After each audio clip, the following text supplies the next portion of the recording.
How you doing, everybody? This is BMT of Black Male Talk Media. I am happy and honored to be here today. We have an amazing woman that is going to give us an exquisite interview of not just of any type of interview, but of a legacy, of I would say an empire being built for our future generation. And we're gathered here by an honorable woman of God, and she has done a lot for our community of South Carolina and St. Stephen's, and she has more work to do, and she's going to share that with us today. Here on our media channel, we'll be featuring Miss Middleton, an honorable woman who is teaching and pushing our children to the future. So, with no further ado, how you doing, Miss Middleton? I'm doing well, thank you. I'm so honored that you are here this morning, to spotlight Miracle Academy, located in St. Stephen's, South Carolina. Yes, ma'am. Yes. We are celebrating 25 years this year. 25 years? 25 years. Well, let me at least shake your hand. Okay, well, thank you very much. Let me shake your hand for that. There's so much I have to ask about this school, because you're literally how we hear a lot in throughout social media and on the news of, well, we need a black school, we need that, and then to find out that there is one. There's been one for what you just said, 25 years. I'm like, wow, like. So y'all been doing it for so long. So what brought about this start of this amazing story? Okay, well, Miracle Academy was founded by my mother, the late Reverend Inez Middleton. And she was a pastor here in the Russellville St. Stephen community. Yes, ma'am. And our ministry is about 40 years old. And somewhere in 1994, she felt divinely inspired and led by God to open a child care center. Wow. So that's how the vision of the private school started, from the divine inspiration of the child care center. So we opened the child care center, and we had great difficulty with the fire marshal stating that the church wasn't built to code for a child care center. And so at this time, my mom was already heavily invested in child care and providing services to parents who needed their children to have someplace safe to go. Yes, ma'am. And so she kind of pleaded with the fire marshal and said, please don't shut my child care center down. If you give me 6 months, I'll rectify the situation. I'll take care of it. Yes, ma'am. And so we didn't get closed. They didn't close the center. But what ended up happening, they reduced our numbers to like 12 students. Wow. How big were the numbers? We may have had about probably 30. Wow. So it's still small. But they allowed us to go from a child care center to like a group home license capacity. Okay. So during that time, we hired an architect, and the building that you're sitting in came into fruition on paper. And I see it right up. I see. Actually, that's the new building that we wanted to build. That was the next phase. Okay. Right there. And so when we got the plans from the architect and we started construction. Yes, ma'am.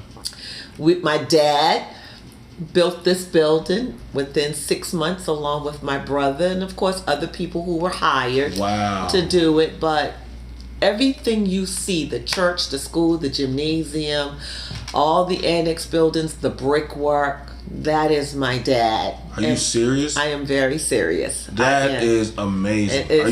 Wow. It's my dad. So in 6 months, while this building was being constructed, again, my mother comes back to me and she says, I had a dream and I believe the Lord wants me to open a school. And I said, no, that's not what the Lord wants you to do. Wow. And she said, yes, I think the Lord wants me to open a school. She says, because I had a dream that the older children were walking through the school, not little ones, but older children. She says, and I want to open a private school. And I says, no, I don't want you to do that. And you have to understand, I was coming from a place of, I had just gotten a master's in education. Yes, ma'am. And Congratulations. Thank you kindly. This was like in 1995. I graduated from the Citadel with a master's in education, and I, was enjoying that pay increase adjustment. Mm-hmm. And I was just like, no, we shouldn't open a private school. We should just, do childcare like we've been doing.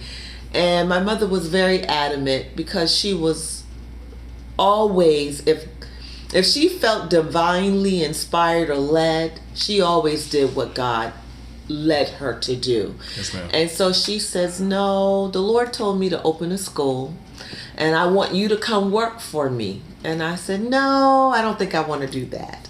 And so it was a battle back and forth, with us.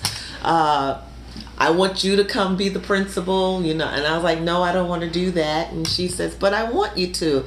And I says, no, I don't want to. And she says, but I educated you for God's will.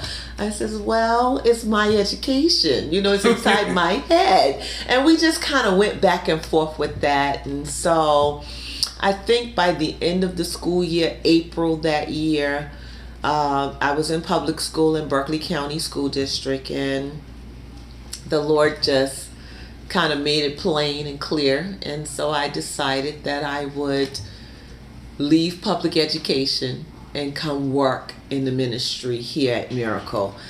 And I will say it's probably one of the best decisions I've ever made. And I'm very pleased with that choice. It hasn't been easy. It's been extremely difficult. And so, but my rewards have been so fulfilling.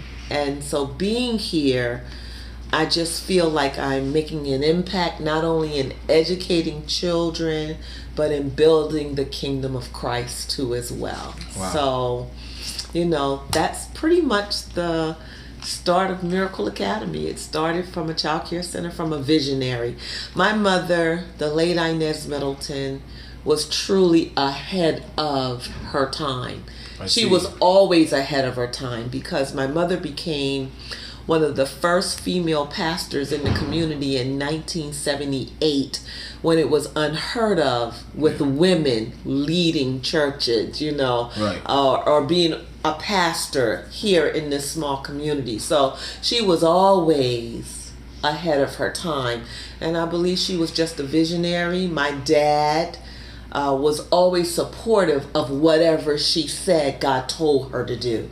So they were just like the perfect combination together. And this is how Miracle came to be. So we've been here for 25 years. We're a little unknown secret, people say a best kept secret here in the Russellville community, Russellville St. Stephen community, but we endeavor every day to educate children and to feed them spiritually and to make sure that their needs are met, that when they leave Miracle, they leave as a whole person, a whole human being, able to go out and conquer whatever they set their minds to. Wow. I mean, I knew I was in for an interview but I didn't know it was going to be that depth of a pool. Yeah. And this is a hidden jewel. It is. That I believe that we should protect. And we should. And you said it at the beginning of the interview. You said that many people are saying, why aren't there any black schools? And why? I really believe, and I say this, and people look at me like I have two heads, but I believe that we should be educating our children. I believe that other churches should start schools. I believe that other people in the community should open schools. and I tell people this, I am a huge advocate for school choice. Wow. I think what hinders us in our community is that we have a hard time embracing that concept that we should have choice. And I believe it comes from a time period of when we had to fight to be educated, and we fought for the same rights and the same equality when it came to education. But I don't know if anybody has come to the realization that we've never really fulfilled that dream. Go ahead. You know, we talk about equality, but yet we are still segregated by our zip code. So therefore our schools are still not equal. Right. Our children still don't receive the best education depending on where they live. And I believe that parents should be empowered to make the choice of whether they want their child in a public school, a private school, a home school, a virtual online school program. I just believe that that should be okay. That parents should be intelligent enough to decide what they want for their children. And with that decision, the money follows the child. Wow. That's what I believe. I think a lot of Blacks and African Americans don't believe that. We still entrust the system that fails our children over and over again to give us the best option. I don't know if that's the best option for every child. And notice I said every child. No. I share your sentiment and I agree, because I remember my kids at a time, it happened not too long ago. And I had my biggest issue I had with the last presidential term was there was something when I came to the school one time, I saw a boy going to the girls' bathroom. Oh, transgender issues, yes. Right. And I'm like, well, what's going on? And I was like, they were like, oh, well, that got pushed through, Mr. Johnson, so that shouldn't be, that shouldn't bother you. I said, but it does bother me, because I don't teach that at my home.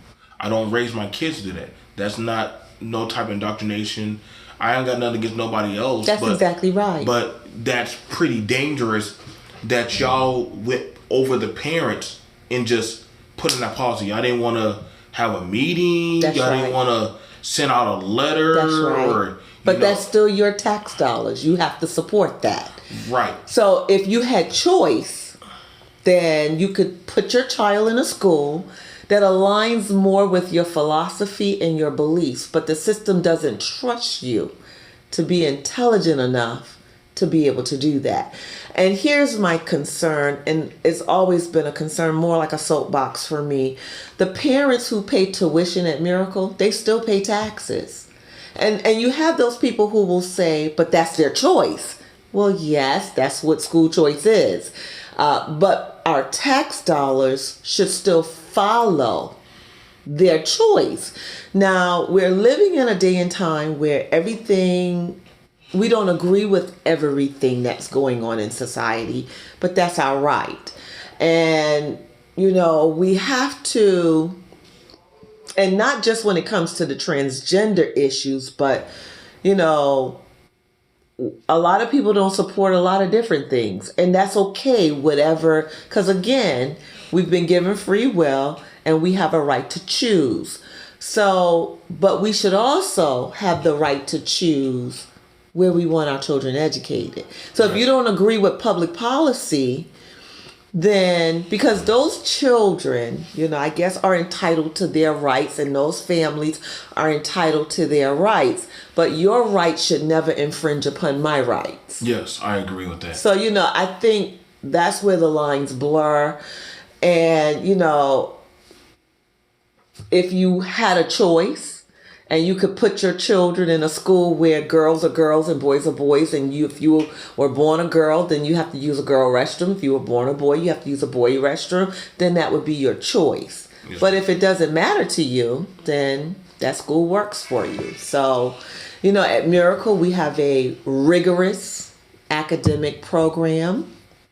And typically what happens is when you enter Miracle as a preschooler or a young one, we're able to build that foundation so that you are able to go wherever, whether it's to public school. Because believe it or not, every parent is looking for what works best for them. That's and right. For some parents, they want that strong foundation. And maybe after third grade, they'll transfer their child to public school because, of course, maybe they're looking for other things like activities, sports, cheerleading, band. They're looking for all these big extracurricular things. But I tell people all the time, here at Miracle, we're a very small school, but we pack so much into our children. Like right now, we're preparing for the Coastal Carolina Fair, where our children will enter leaf projects and woodworking projects, and they'll enter the cooking competitions and the baking competitions, and we're constantly putting them out there to compete. Wow. My children are not afraid to compete. We have a chess team. They travel to SCISA because Miracle is an accredited school through the South Carolina Independent Schools Association, abbreviated SCISA.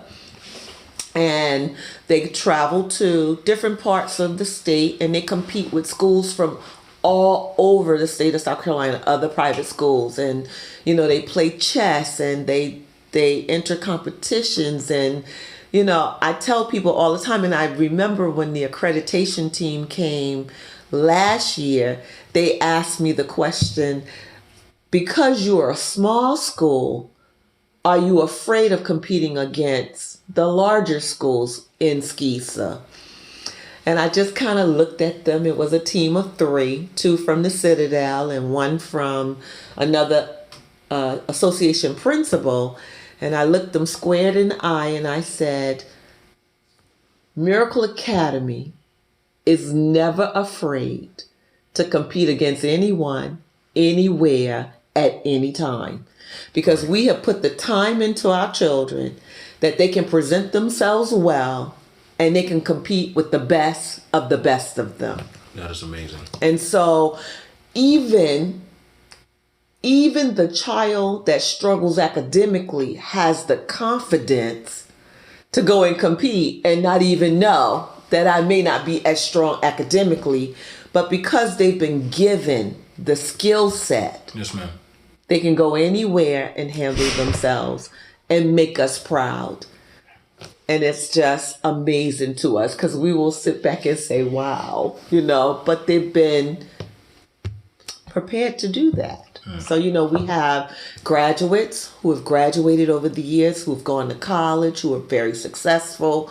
We've graduated nurses, we've graduated teachers, we've graduated, college graduates who are productive citizens in society and are doing extremely well. Wow. In life. And so some who have gone on to the military. We have a graduating class this year of 5. Our classes are always small. But, we have prepared them. We've given them the skills. And it's almost like I tell my son, who's in the 8th grade here, that I'm preparing you for the day when you will be able to take care of yourself. I'm giving you all the tools needed so that if you're not successful, then you have no one to blame but you. Because you've been given every tool necessary to be productive. Wow. It amazes me because y'all show such an endearing spirit of caring. Yeah, and I look at y'all. I look at y'all as the David and Goliath scenario. Yeah. Of how I see y'all having that faith. Yes. And y'all have that like regardless of the giant challenges that come ahead, y'all are still willing to grab your stones of endearment and hard work and determination and say, hey, you're putting all the skills that we're going to put into your pouch, and you can take on these giants, and you can do that. Just have the faith, and we'll support you. That's a wonderful analogy. I would have never thought that, but you're so right. We are David, and our challenges are like Goliath, and we've had great challenges. We came through a recession. The country survived a recession. We all experienced it when the housing market crashed, and everybody was struggling. There were private schools in our SCISA association that were closing after 40 years of being in the business of educating children. Oh, wow. And here we were still holding on and being kept by God's grace and his mercy. Yes, ma'am. And so there was a private school in the Orangeburg area, and they were also operated by an African American Baptist church there, but they closed, and we were able to maintain by God's grace and mercy. And it's so funny because it goes all the way back to the visionary, and I think her leaving the legacy of faith, because that's truly what got us through. And here at Miracle, I tell my students that you can accomplish, but it's not going to be easy. You're going to have to work, and you're going to have to work through a lot of tough obstacles. Yes, ma'am. Let me tell you exactly what I mean by that. I'm sitting here talking to you as the principal of the school, the leader, the director, but through our struggles and maintaining and staying here and doing what we do, you're also looking at the custodian, and you're also looking at the school's cook, and you're also looking at the secretary. Wow. And you're also looking at the teacher, and you're also looking at the financial manager, and you're also looking at the principal. And I've done all of those jobs in one given year. I would start the morning, I would come in, I would fix breakfast, and I would leave the cafeteria, I would fix lunch, and then I would go to class, and I would teach a class, and I would go back and serve lunch, and then I would come back to class after I cleaned the cafeteria, and then I would teach another class, and then after school, I would put on another hat, I would clean the school, I would clean the bathrooms, I would vacuum and sweep, I was the custodian, then I did after school, and then I would go home, and I would get up the next day and do it all over again. I almost want to just hug you, but it amazes me how you. Yeah, I can't. And I did that for about 5 or 6 years. Lord, every day. So this road is not easy. It's not, and I think that's why we don't have more schools like this one. Yes, ma'am. And those schools that have opened and closed, when they have come to me and have sought help, I'm an open book, because I don't feel like you're my competition. I say this all the time. Every church should be educating their children, especially in our community. Wow. I'm a firm believer in that. And if you're not going to do it, then support this school. Then support this one. And I think in our community, we have a hard time with that. But I'm so grateful, because I would be remiss if I didn't thank Phi Beta Sigma of Berkeley County for all of their support of this school. I mean, they support us in and out faithfully year after year. And I think if other organizations in our community, if you're not going to do it, then let's all support the one that is doing it. I think we need to do better in that department. But they will think to themselves, I'm going to support public school. They don't think, well, there's a school up the road that looks like us and run by us. And, I wish that community effort was greater. I'm giving you real talk, because I've been doing this now for 25 years. And Yes, ma'am. We're grateful that even when man doesn't sustain us, God does. We're grateful for that. And I've been called to this work. It's legacy.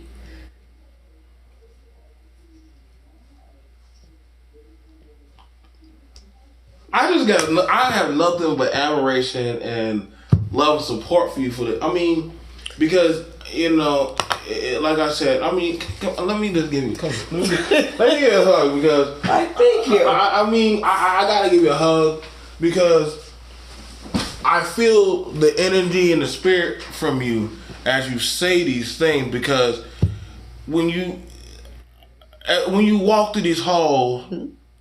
And I look at the children and I wish y'all could just see the tears that are just emitting from and the energy going on because don't tell them I cry. I'm crying for you. I mean, but the thing about it, Miss Middleton, no one knows just truly how blessed you are. When I look at the bricks, when I look at the pavement, when I look at everything, and everybody can talk that talk. But see, that's why they talk about the faith of a mustard seed. Yes. If you don't put in the works, that's right. It's dead. It's dead. It's dead. And it's funny because even going through the recession, I remember we couldn't afford maintenance. We would try to maintain what was necessary. Yes, ma'am. And my dad, I truly believe that we wouldn't be who we are without my father, Herman Middleton. He's my rock, but my dad today is totally disabled. He does not work at all. But I'm so grateful he's still here. And, he'll be 77 in January. So he's done his due diligence. But to hear him say, like I had the plumber come over Monday. And it was really expensive. And my dad said to me, if I was able, I would have been able to go over and do that. He says, but I just can't do anything. And I looked at him and the gospel song, if he doesn't do anything, if the Lord doesn't do anything else, he's already done enough. Yes, ma'am. And so I always tell my dad, you've already done enough. It's good. We're good. But we take pride in our school because we try to maintain it. We try to make sure it's nice. We try to, because there's a saying that anything we have, it's not always in the best condition or, we just over there, but it's a really beautiful campus.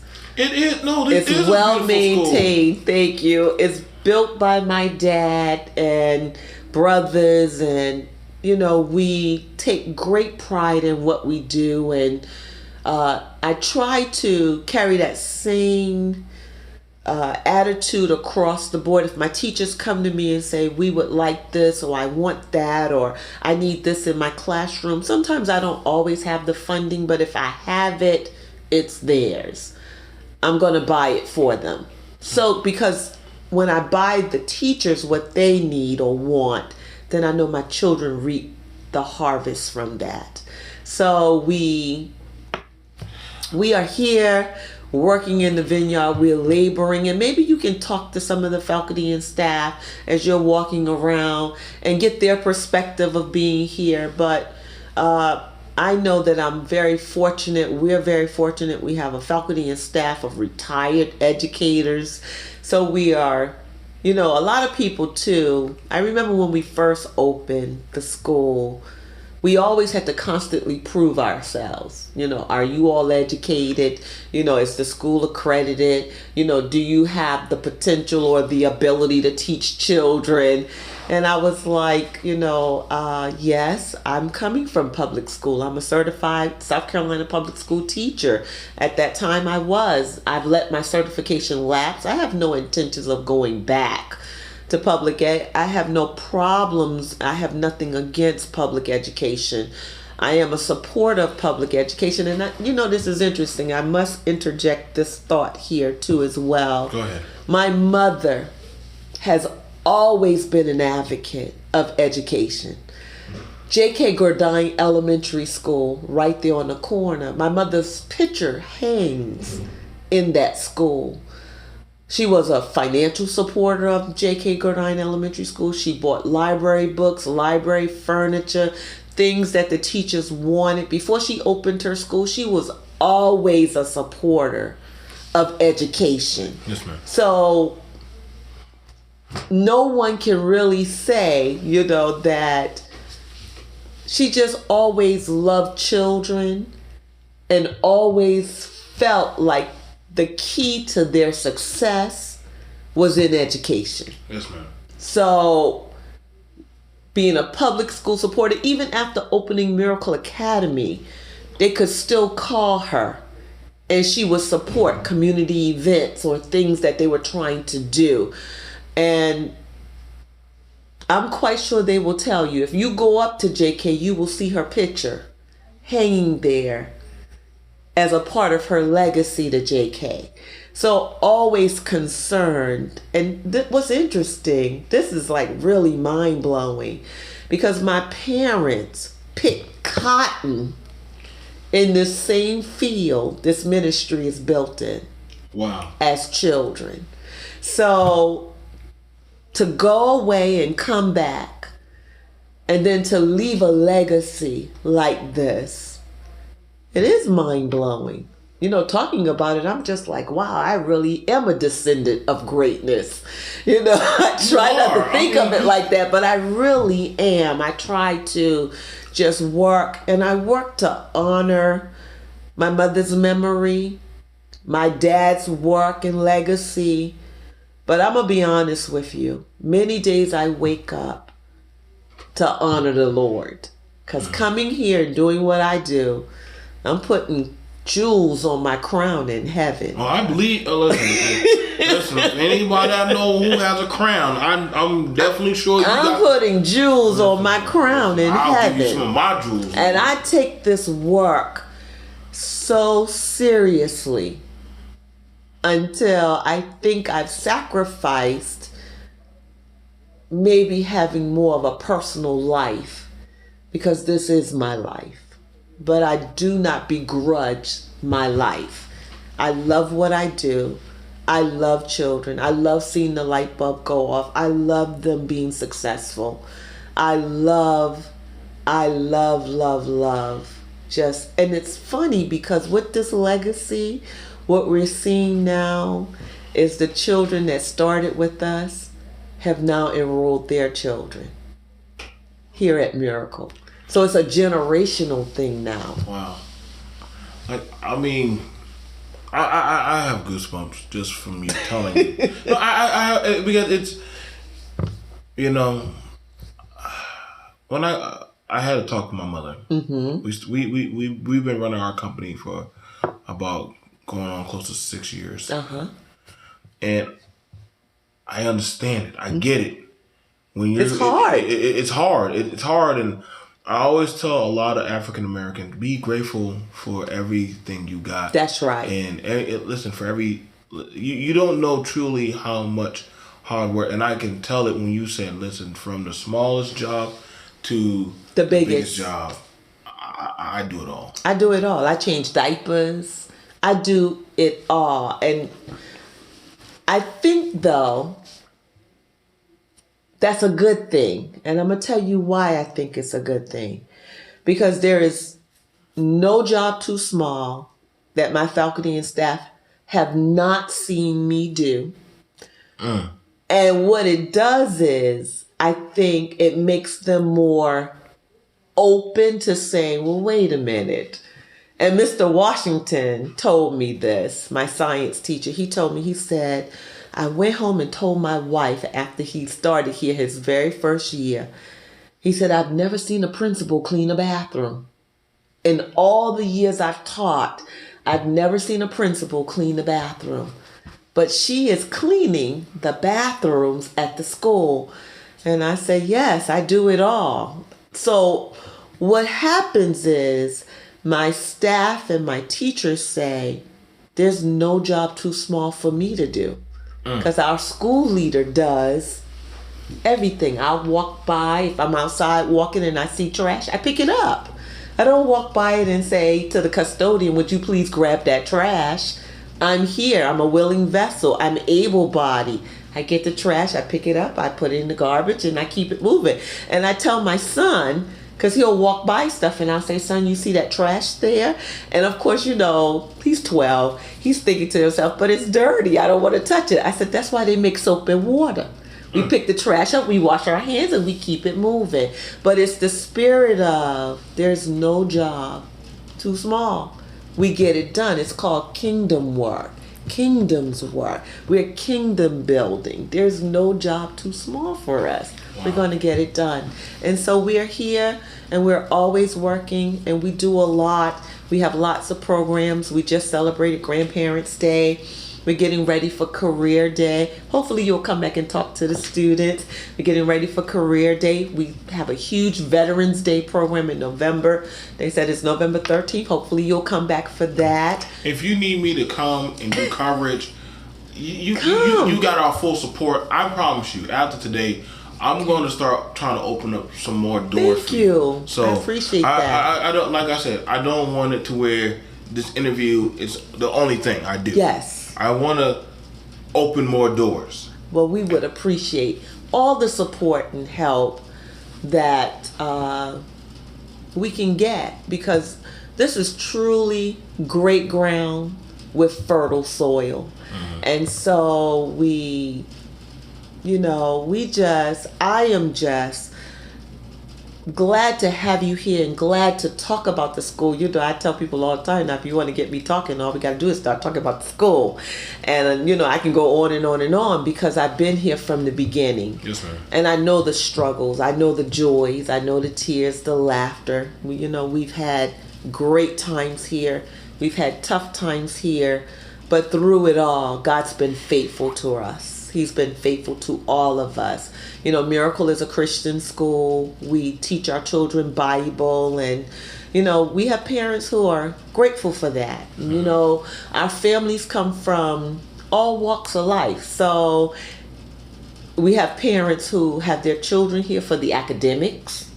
We have parents who have their children here for the spiritual side of it. They want their children to be taught that Bible and, have the chapel experience. And, then they want them to be educated. And so we see the full gamut of parents and families and children. But, when it all boils down to it, if you got a great education, that's great.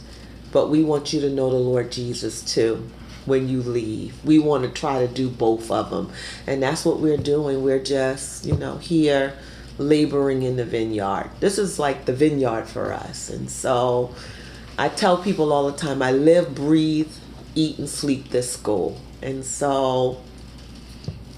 I think it just, I don't know, I try not to identify with it everywhere I go, but people know the school. They know me through the school. They don't really know me because it's a part of me. And so it's like, oh yeah, Miracle, yeah, that school. You get that, and it's like, and typically when people meet me in the street, one of the first questions they say is, how's the school? So it's almost like it's just like a baby, how's the school doing?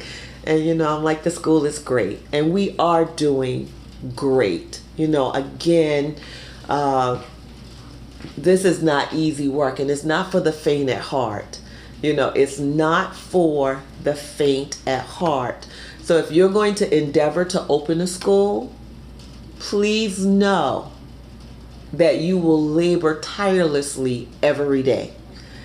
And I try to tell my kids that in life, you have to work for everything you want. And I just, say this is a labor of love over and over and over and over and over again. And I'm so grateful that the Lord just keeps rejuvenating me, even when I get tired, because sometimes I do get tired. But, I have a wonderful faculty, a wonderful staff. They help me tirelessly too, and we get the job done. God keeps us day after day, year after year. We're celebrating Founders Day on November 15th and 16th. So, 25 years. And I remember, I'm going to tell you this, 25 years ago, when my mother had the thought to open a school, I want you to know that the adversity was great. And people in high places told her, we don't need a school like that in our community. Our schools are just fine. Wow. And so and they encouraged her to stay with childcare. Just do that. You don't need to open a school. Just do childcare. And my mother said, but the Lord told me to open a school. And many of the things that my mother spoke of 25 years ago is happening today in our public schools. And I just believe that's why so many parents are going to homeschool options, because let's just be realistic. Private school tuition can be very costly. Yes. So when parents don't have choice and they can't afford private school, then they take their children home and they homeschool them. And so there just, a lot that's happening that parents should be given the option. Wow. I didn't see the interview going like this. I ain't gonna lie, but you did catch me off guard. Like, you didn't know our story. Not like this. Like, this is almost a whole Lifetime special. Like, this is a whole Netflix right here. Like, I won't take that from you. Like, y'all could possibly have a little short three episode deal. Wow. Okay then. I mean, well, because when you look at I think about it, you never know where your life is going to take you. No, you don't. And as I listen to how you say, like, I have my master's, I'm pretty sure you could have probably been a superintendent somewhere. You probably could have been. Maybe a principal in public school. You probably could have been. I would have had to go on back and get my doctorate degree to be a superintendent. But I understand what you mean. But though. You could have been up. You could have been up there if you choose. If money was my prerogative. Yes, if money. And it's funny because people will say, "Oh, well, you have a lot of money." And I'm like, well, what is wrong with them? But I just have to go back and say, well, they don't understand because they don't operate a business. And so they always think that you have the business. They always think because you have a business, you have a lot of money. But that is definitely not the case. You have payroll, you have maintenance, you have, insurance, you have just so many things that go into operating a business. You have to pay taxes. I mean, just a lot of different things. And so that's why I was the cook, the custodian, the secretary, the teacher, the principal, because I couldn't afford to pay those 5 different people to come to work. But the job still had to get done. So what happened? I had to do them. And because I didn't have the finances or the means to do it. And I can remember when we were going through the recession, we had several people move and people who resigned, and for whatever reason it was. And I can remember after everyone left, and they would come to me and say, well, Miss Middleton, I'm not coming back. We're moving to out of the state. My husband got a job somewhere else. I would quietly say, thank you so much. Well, I would tell them, thank you so much for all you've done for the boys and girls here. We truly wish you the best in your endeavors. But then I would secretly go in the room and say, thank you, Lord. That's a salary. I don't have to try to figure out where we going to get it from. But then I would say, but that's another job, T, you have to do. And it was okay. It was okay. I really just, if I had to do it all over again, guess what? I'd make the same decisions. And I'd do it all over again. Wow. Because it has to be done. Yes, ma'am. It has to be done. And, when you've been called to a work, my mother told me, anything God tells you to do, He'll meet the need for you to get it done. And that's what has happened. My mother went to be with the Lord 12 years ago. And I'm just grateful for her. And I'm grateful for what she put in me. Her strength is in me. And so therefore, when I get tired and I don't understand or I can't figure it out, I just hear her saying, if God told you to do it, He'll meet the need. And every need has been met.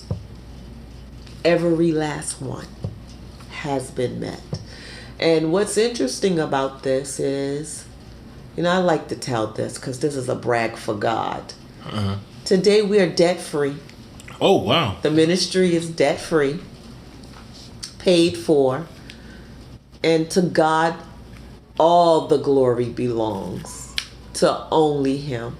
So, we are here. The sacrifices have been great and numerous, but God still gets all of the glory. Wow. Wow is right. That's right. That's a strong statement when you say you debt free. Y'all that's a strong did it. Statement. You God did it. Not me, not us. Yes, ma'am. God did it. And I don't want anybody to share that credit because God did it. And it has to be divinely done by God because, again, we were paying a mortgage of almost $5,000 a month through a recession. So when I say that, I want you to get a picture of how many students were probably here. We had 19 in the prep school and 30 in daycare. We had a total of 49 students for about 7 years straight. Through a recession. Through a recession. Wow. Through a recession. So therefore, when I say God did it, it was God who did it. I'm gonna have to get a one-on-one special on how y'all beat the recession. Yeah, because I did a special covering over prestigious preparatory academy. Is that in Charleston County? Yes. Okay. It was a school out there, and I remember they were sending out beacons of we need help, we need help, we need help, and I never thought of it. Wow, there was a recession. So, and they were like, we can't get any help. We're not getting help, and I understand that because, again, organizations and churches don't think to help us because we're private. It's, again, I think it's a mentality in our community that we fought so hard for our children to have equal rights, be able to go to public school and have the same opportunities. Even our elected officials, they don't support funding coming to private schools. In our area, they support public school funding.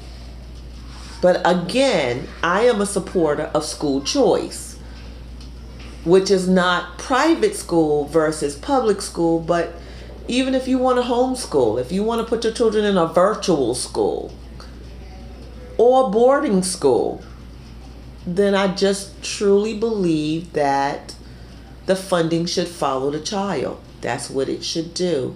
And our mentality has to change as a people when it comes to educating our own children. You sure have a lot of wisdom. It has to change. And until we change our mindset, Yes, ma'am. I think the system will remain as it is. And typically, it's our children who are suspended more, who are undereducated, and we see that when they go to college. Even parents who perceive their children as bright, and I'm not saying their children aren't bright, but why is it that a child that graduates from a public high school in the top 5% or 10% of their class go to college and they're not academically prepared? I need someone to explain that to me. My cousin did say that when he went and he graduated at the top, in the top 5, and he literally said, as smart as I thought I was, when I got to college, I was like, why do I feel like I'm far behind everybody else? Because he was. And he was far behind everyone else. And that's not a trend that just started. Really? That's a trend that started when I went away to college. I felt underprepared, and I felt like my peers knew or had been exposed to way more than I was. Again, that has to do with your zip code. I don't care what anybody says. And if your school is located in a zip code where they're not offering AP classes, or they're not offering higher level math, or they only offer Algebra 1, Algebra 2, Geometry, and maybe one other math.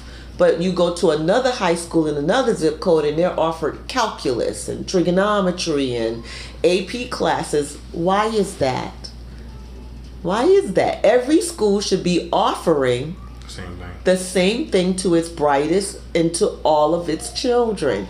But again, based on our zip code, we are not receiving the best of education. And I know a lot of people, when they hear this, they're going to say, oh, of course she's going to say that, because that's what they always say. Of course you're going to say that. You just want kids to come to your school. No, I just want all of our kids to be educated and productive, whether they're in public school, private school, homeschool. I want them all to receive the best education possible.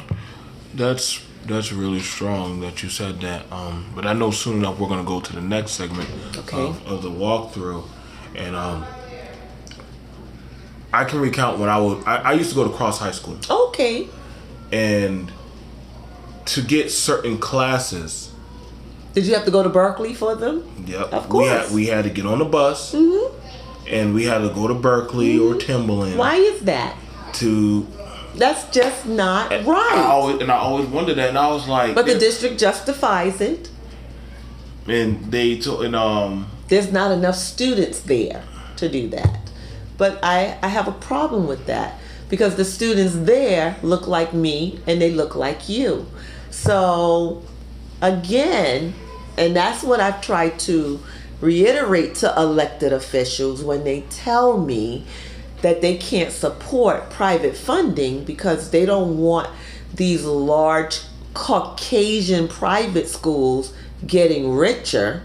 I'm like, I don't know if you notice or not, but our schools are already segregated.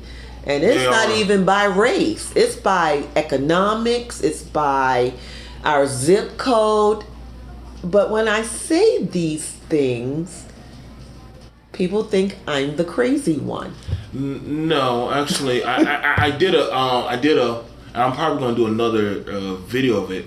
I said you can look in our town. We still are subconsciously and physically actually still segregated in town. The blacks across the road all live on Russellville, majority in Russellville and Pineville, and got it. And all the whites are all up in center of town in St. Stephen's. Yes. And around that area. And not just that. Wow, how did that happen? But they're the ones who get to go to St. Stephen's Town Council meetings and make the decisions of what goes on in town. But again, and this is just a little tiny tiny area. But imagine all over the district, all over the state. How many votes get missed? How many? Wow. How our schools are funded based on the numbers. That's really. People don't think about that. They don't think about it. That is pretty. I know you've seen a lot, sister. I have. And I'm just like, okay. But when I start talking about it, people are like, it makes them uncomfortable. Because again, they say, well, of course you're going to say that because you have your own school. No, that's not why I'm saying it. I'm saying it hopefully to enlighten someone, on how the system actually works. And so it's hard for us to understand that. And I just need our community of people, Black Lives Talk, I need them to wake up to the problems of our educational system. And and here's another thing too. They think about Miracle Academy when public school no longer works for them, and that's typically with the behavior issue. Then it's like, well, let's go to Miracle, or let me go over there. But Miracle is an alternative for you as a choice. Yes, ma'am. But it's not an alternative for you when your child has been expelled from public school. And then it's like you want Miracle to house them and embrace them for the last 3 months of the school year, only for you to put them back in public school in August. So we have redefined some things here too as well, because we really want parents who are committed to the education of their children. Yes, ma'am. We're not a Band-Aid or a quick fix. And I hear parents say, I tell John, just using John for an example, we don't have a John, but I told John if they don't get their act together, I'm going to send them to Miracle. We don't want you to do that. We want John to come to Miracle, and we want you to want John at Miracle because you want John to get the best education you can get for John. That's what we're here to do. Uh-huh. So, and I've said to parents, we're not the disciplinarian that you should be using in that scenario. Yeah, it's like bingo. And so I don't want people to think, oh, Miracle is that school that takes, those children who are not behaving in public school. That's not what we do. What we're doing over here is really educating children for parents and children who want them to be educated. That's what we're doing. Yeah. Let us move. Okay, come on. The second portion. This is very exciting. I'm so excited. So let's move to the second portion. Okay. Of it. I'm going to grab this. Okay. And when you're ready.